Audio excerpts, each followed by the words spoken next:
Obsessing over the past only traps you in a cycle of regret. I once walked away from my future and my family empire for my ex-wife. But after we were reborn, she abandoned me for her first love and mocked my upbringing. While I reclaimed my legacy and got engaged to an heiress, she was used as a puppet by her first love and eventually broke down in court, crushed by the weight of her own crimes. After being reborn alongside my beloved wife, the two of us actually returned to the very year we first stepped onto our college campus in Chicago. But this time, she didn't stay by my side like she had in our previous life. Instead, she turned her back on me to pursue the childhood sweetheart she had always loved from afar. She even told me to my face that I was the one who ruined her happiness in our past life, mocking my supposed incompetence as if it were some cruel joke. This time, I'm fully awake to her games. I will no longer throw away my inheritance for her sake, nor will I abandon my chance to get into a top-tier medical program. I began to live the life that was always meant for me. I never expected that the first love Ava obsessed over was actually a total psychopath who planned to pin all of his crimes on her and make her the scapegoat. By the end, Ava was the one left broken and scarred. She tried every tactic and scheme she knew, eventually begging for my forgiveness on her hands and knees. From that moment on, I never looked back at her again. Back when I was an old man approaching the end of my days, I held my beloved wife Ava's hand as we stood before a memorial wall in a park in Chicago. I wrote down a wish for the next life. I wrote that I wanted to spend another lifetime with Ava. She was the only woman I had ever loved, yet I was greedy enough to hope for one more chance at forever. To my shock, when I opened my eyes the next morning, I found myself back in my freshman year of college. A massive banner reading "Welcome Freshmen" hung over the campus gates, looking incredibly bright in the morning sun. In an instant, I was pulled back into the depths of my memories. Back then, I was so blinded by love that I gave up my spot at an Ivy League school just to attend this local university with Ava. It was a choice I made after years of relentless pursuit and hard work. That was the year she finally let me win her over and accepted my proposal to be my girlfriend. Thinking of that, I wanted to drop my bags right there and run to her dorm just to see her face. I wondered if she had been reborn along with me this time. As I hurried toward her building, my mind was flooded with images of our reunion, and my pace quickened until I was almost sprinting across the quad. Right then, a voice I knew better than my own echoed in the air. She was calling out to a guy named Ethan, complaining about how heavy her luggage was and begging for help. I spun around and saw Ava pulling a large suitcase. Her cheeks flushed pink as she flirted shamelessly with the man standing beside her. She was as beautiful as I remembered, with porcelain skin and long hair that flowed over her shoulders like a dark waterfall. But I recognized the man beside her instantly. It was Ethan, her high school crush. Back in our hometown, everyone knew that Ava had been head over heels for him. Ethan was the quintessential first love for every girl in town, and there was always a long line of them trying to get his attention. Ava had been the most persistent and stunning of them all. When Ethan took her suitcase and flashed her a smile, I could see her ears turning bright red. They walked away together, laughing and talking until they disappeared into the crowd of students. A cold sense of unease settled in my chest. At this exact moment in our previous life, I was the one who had helped her with her bags. Even though I had arrived earlier this time, she had chosen to seek out Ethan instead. It became blindingly obvious that Ava had been reborn too. I tossed and turned all night, unable to quiet the questions racing through my mind. If Ava had been given a second chance at life, why hadn't she come to find me immediately? Why had she chosen Ethan over me? Eventually, I couldn't take the uncertainty anymore and called her, needing to know the truth. I asked her if she had been reborn as well. There was a long, heavy silence on the other end of the line before she finally whispered a single word of confirmation. Hearing her admit it made my heart race so fast I almost forgot to breathe. In that moment of excitement, the sight of her with Ethan was completely pushed to the back of my mind. I told her how wonderful it was that our wish had come true and that we could be together again. I was acting like a total fool, failing to notice that her voice lacked any of the warmth or excitement I felt. When Ava started preparing for her major transfer exams, I constantly encouraged her to study hard so she could join me in the medical program. I reminded her of our promise to make this life even better than the one we had before. She agreed to my plan without hesitation and began spending 7 or 8 hours a day buried in books at the campus library. Seeing her dedication made me feel incredibly proud. I assumed she felt guilty about not making it into medical school in our past life and was now determined to succeed for both our sakes. Back then, Ava was the only person who mattered to me, and I kept telling myself that her meeting with Ethan had just been a coincidence. I spent my days daydreaming about us, sitting in the same lectures and studying in the same labs. I even fantasized about us going to the same grad school and becoming a power couple in the medical field that everyone would envy. Everything shattered the day I accidentally saw her transfer application. She hadn't applied for the medical program at all. She had chosen the psychology department, which was exactly where Ethan was enrolled. My mind went blank with shock. I tried to stay calm when I confronted her, asking why she had broken our promise to study medicine together. I demanded to know why she had secretly switched to psychology. Her eyes welled up with tears immediately, and she looked at me as if my tone had terrified her. She apologized and claimed that medical school was simply too difficult and that she had discovered a genuine passion for psychology instead. She argued that since fate had given her a second chance, she wanted to pursue something she actually enjoyed. She insisted she hadn't meant to keep it from me and begged me not to be angry. As she spoke, she took my hand in hers, gently stroking my palm to soothe me. I stared into her eyes, tried to find some hint of her real intentions. But as I looked at her beautiful face and that familiar smile, I found myself falling for her all over again. She leaned in close and whispered sweet, coaxing words into my ear. Her soft voice and affectionate gestures slowly melted away the anger I was trying so hard to hold on to. I told her that if she truly loved psychology, I would support her. I spent the following weeks running all over Chicago to find the best study materials for her exams. However, while I was out one afternoon, I was suddenly struck by a car. When I finally woke up, I was in a hospital bed. The doctor told me I was lucky because I only had some minor cuts and bruises. My roommates were there by my bedside, and as soon as I could sit up, I started looking around the room for Ava. Hannah, one of my close friends, told me to stop looking because Ava hadn't shown up. I couldn't believe it and asked if they had even told her what happened. I started to panic, thinking there was no way she would skip out on me after a car accident. They exchanged hesitant looks before Hannah finally sighed and told me the truth. They had told her everything and even exaggerated my injuries to make it sound like I was dying. Despite that, Ava had simply replied that she was too busy with urgent matters to come to the hospital. Hannah showed me her phone and said that another student had just messaged her about Ava. She was apparently at an art gallery, walking hand in hand with Ethan. Looking at the photo, I felt a numbing shock go through my chest as if I had been struck by lightning. We had been so close and so in love in our previous life, so I couldn't understand how she could abandon me for another man the moment I was in trouble. I ignored my roommates, trying to stop me, and pushed through the pain of my injuries. I stormed out of the hospital with one goal in mind, which was to get a real answer from her. Ava was standing in the middle of the campus quad, telling a crowd how lucky she was to have met a certain someone. She said she had written a song for him, and that she was finally ready to confess her feelings in front of everyone. She looked nervous, tugging at her shirt with a visible blush on her porcelain skin. I had run all the way back to campus just in time to witness this, stopping just short of the crowd.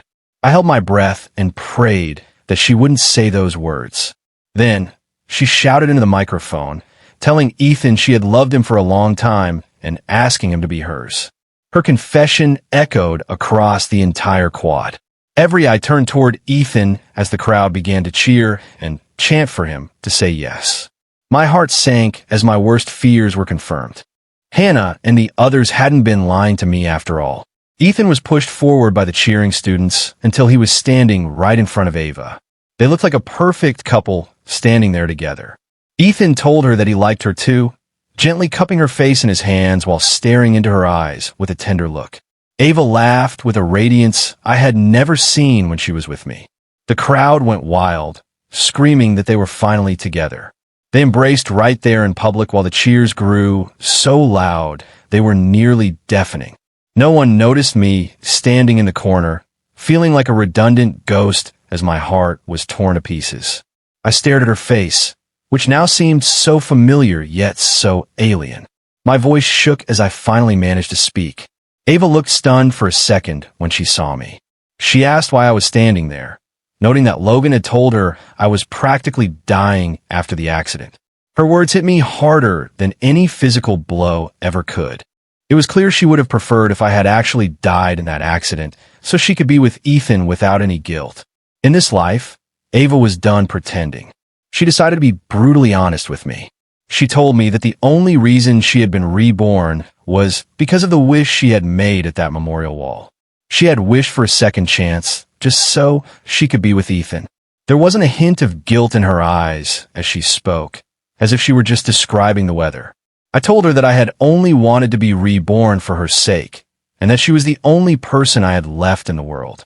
I asked her how she could just throw away everything we had after making so many promises. A profound, hollow despair began to consume me.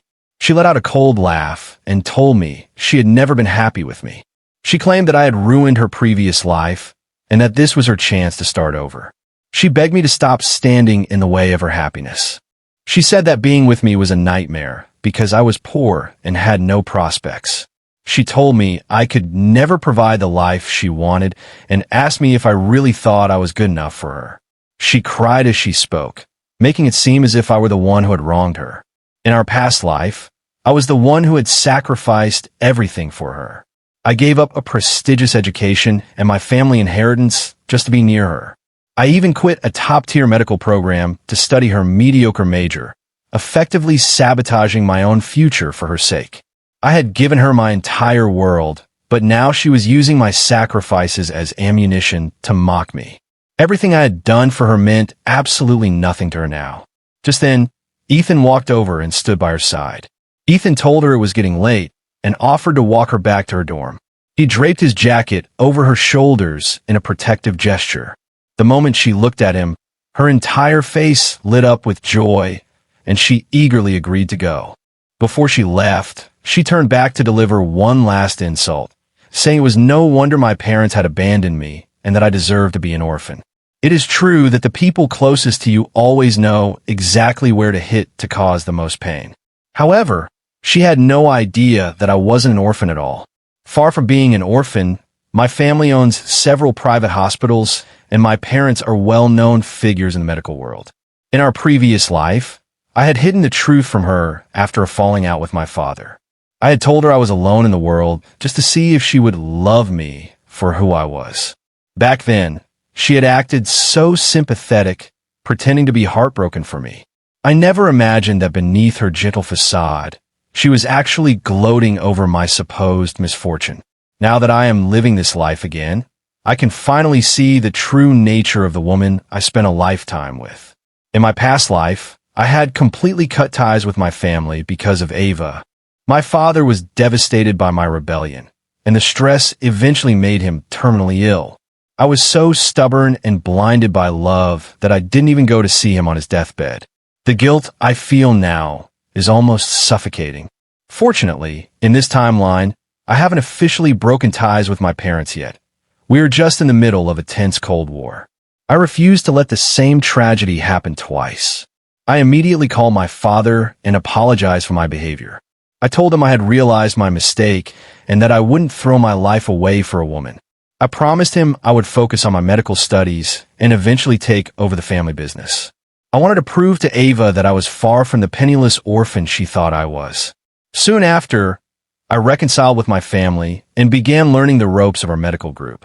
One day, my father told me he wanted me to meet someone. It was Hannah Sterling, a girl I had grown up with.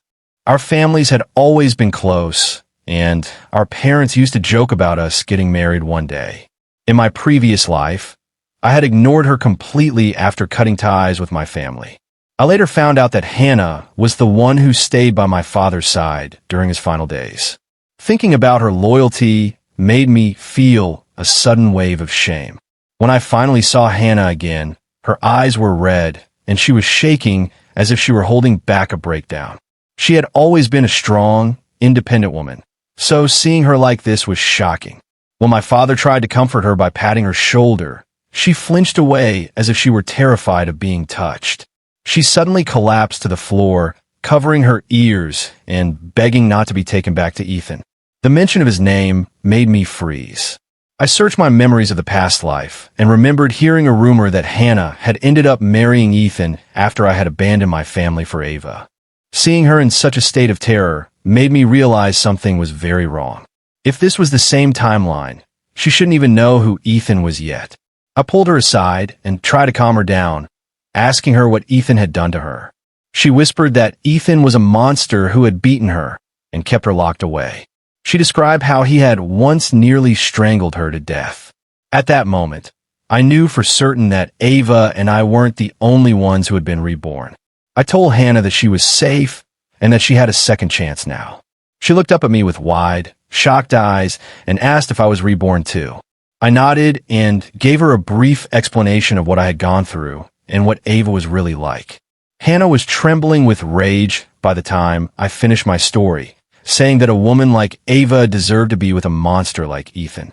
She told me that despite his charming public persona, Ethan was actually a violent psychopath behind closed doors. In the previous timeline, our family's marriage agreement had been canceled because I ran away. Ethan had used his good looks to become a minor celebrity in Hollywood. To secure his own position in his company, Hannah's father had forced her to marry him. Realizing that her suffering was partly my fault, I felt a deep sense of responsibility and guilt. I decided right then that I wouldn't let her suffer alone this time. I took her hand and led her to my father, telling him that I was ready to honor the marriage agreement our families had made years ago. News of my engagement to Hannah Sterling traveled through the university like wildfire. Since no one knew about my family's wealth, everyone assumed I was just a lucky guy who had managed to land a rich heiress. They started whispering that I was just using her for her money. Ava confronted me on campus a few days later, accusing me of being a gold digger. She mocked me for finding a rich girl so soon after our breakup and claimed that I was the one who was truly cold-hearted. She sneered that I must have been planning to climb the social ladder all along. Ava's tone was sharp and bitter, a far cry from the sweet girl she used to pretend to be. It was obvious that seeing me with Hannah was eating her alive. I just shrugged and told her that since I was poor and useless, I had decided to stop trying and just find someone to take care of me. Her insults didn't bother me at all, so I just pulled Hannah closer to show her how happy we were. When Ava saw that I wasn't getting angry and was instead being more affectionate with Hannah, she lost her composure. Her face twisted with rage as she started insulting me right in front of my fiancé. Ava tried to warn Hannah that I was a loser with no money or talent and told her she was wasting her time. Hannah didn't even look at her. She just rolled her eyes and told me we should get going. She mentioned that my father had just opened a new hospital downtown and wanted us to go check it out. Ava's face went pale for a second before she burst out laughing, claiming that I must be lying about the hospital. She told Hannah that I was just an orphan who happened to be a medical student and warned her not to be fooled by my lies. I calmly pulled a business card out of my pocket and handed it to Ava while she was still laughing. I introduced myself as the son of Charles Harrison, the CEO of Harrison Medical Group, and confirmed that my family did indeed own several hospitals.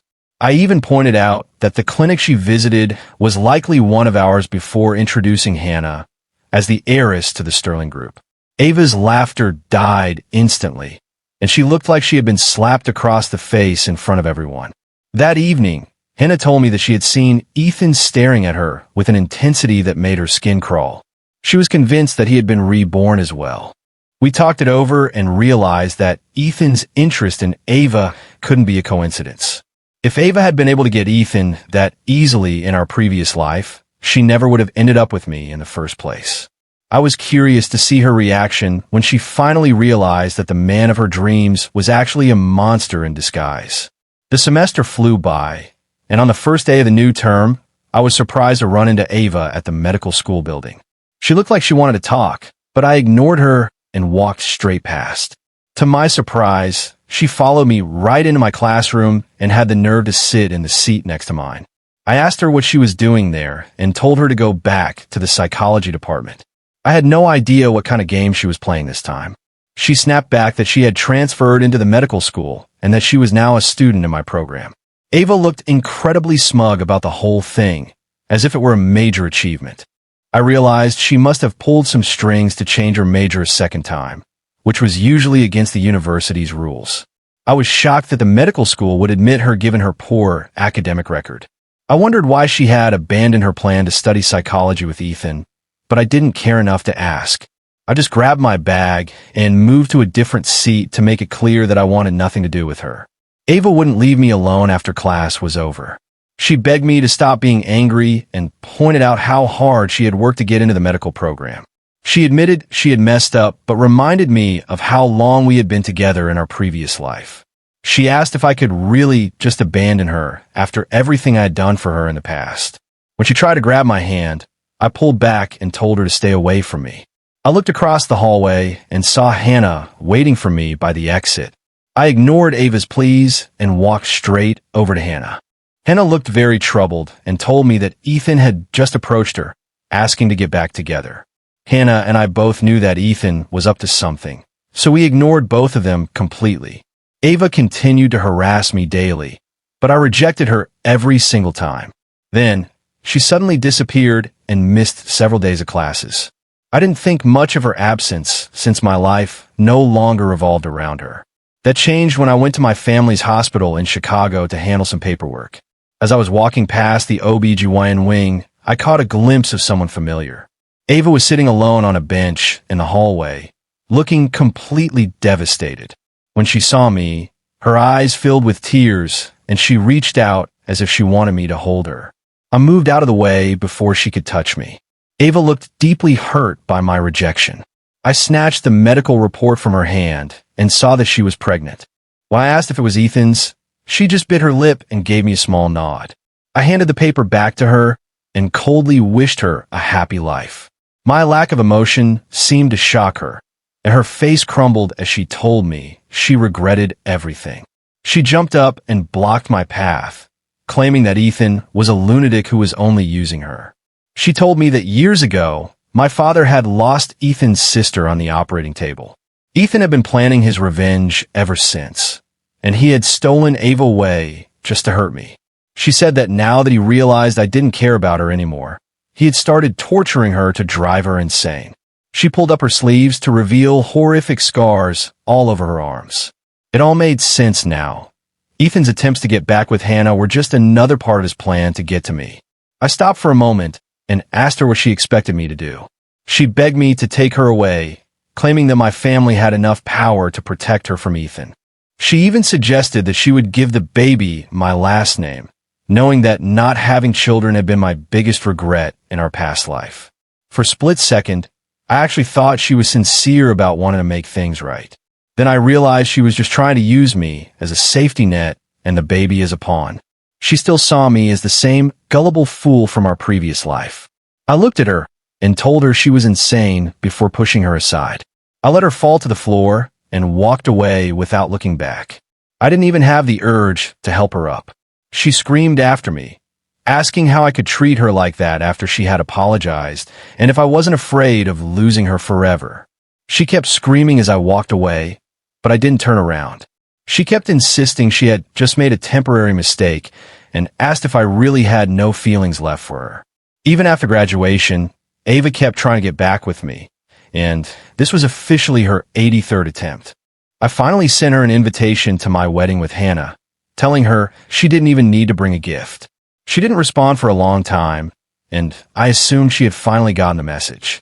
To my surprise, she showed up at the wedding, but it wasn't to congratulate us. She stood up and started shouting about how my father had killed Ethan's sister and never faced justice. She asked the guests if it was fair that I was having a beautiful wedding while the victims' families were still suffering. Ava stormed the stage and grabbed the microphone, claiming she was going to expose the truth about the Harrison family. She produced a stack of fake documents and accused our hospitals of corruption and illegal practices. She knew enough about my life to make her lies sound somewhat convincing. It was easy for her to fabricate evidence to smear my name. She cried out about the lack of justice for Ethan's family while we lived a life of luxury. Her words actually started to get a reaction from some of the guests. A few people even stood up and told Hannah she should reconsider marrying a man like me. The entire ceremony descended into chaos. By the middle of the wedding, the news was already trending on Twitter, with people accusing the Harrison hospitals of negligence. Ava was clearly trying to destroy both me and my entire family name. She smugly told Hannah she should run before the police arrived to arrest me.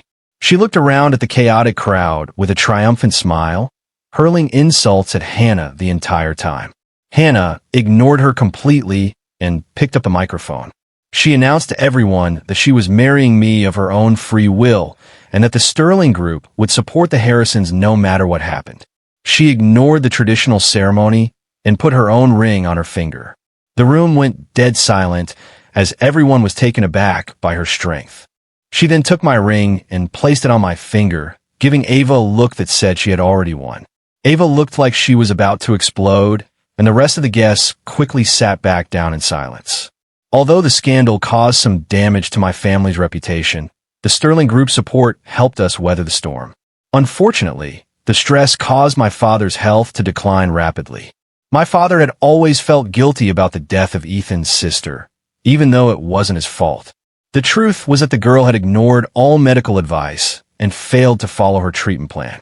Her condition kept getting worse because of her own negligence, and there was nothing my father could do to save her on the table. My father was one of the most respected surgeons in Chicago, but the Miller family refused to accept that some patients simply couldn't be saved. They blamed him for everything. Not long after the wedding, I heard that Ava had officially married Ethan. I found the whole situation hilarious. It was obvious she had tried to ruin my wedding just to secure her own position with Ethan. Despite the way he had treated her, she had gone crawling back to him the moment he showed her a little bit of affection. Their marriage didn't last long before things went south. One night, Ava showed up at my house, kneeling on the porch and sobbing. Her hair was a mess, and she looked like she had been through hell. She claimed that Ethan had killed their daughter just because the little girl had said something wrong. She was hysterical and looked like she was on the verge of a total breakdown. Most people would have felt sorry for her after hearing such a story. Hannah started to reach for the door, but I stopped her. I reminded her of what Ava had done at our wedding and warned her that Ava would turn on us the second Ethan called for her. I wasn't going to let us get caught up in their mess.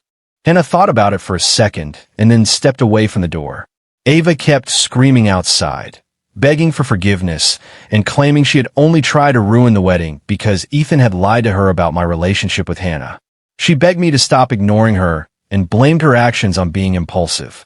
I finally spoke up and told her that Ethan hadn't actually lied. Hannah and I had been engaged since we were children and had grown up together. Ava went completely still before collapsing onto the ground. She stared blankly into space for a long time before her eyes welled up with tears. It looked like something inside her finally snapped, and she passed out right there on my porch. I called an ambulance for her, which was the only help I was willing to provide. The next time I heard about Ava, there were rumors that she had murdered her own child. It was Ethan who had turned her in and taken her to court. She had been brutally beaten, lost her child, and was now being framed by Ethan for the whole thing. Hannah sighed and pointed out that Ethan was a monster.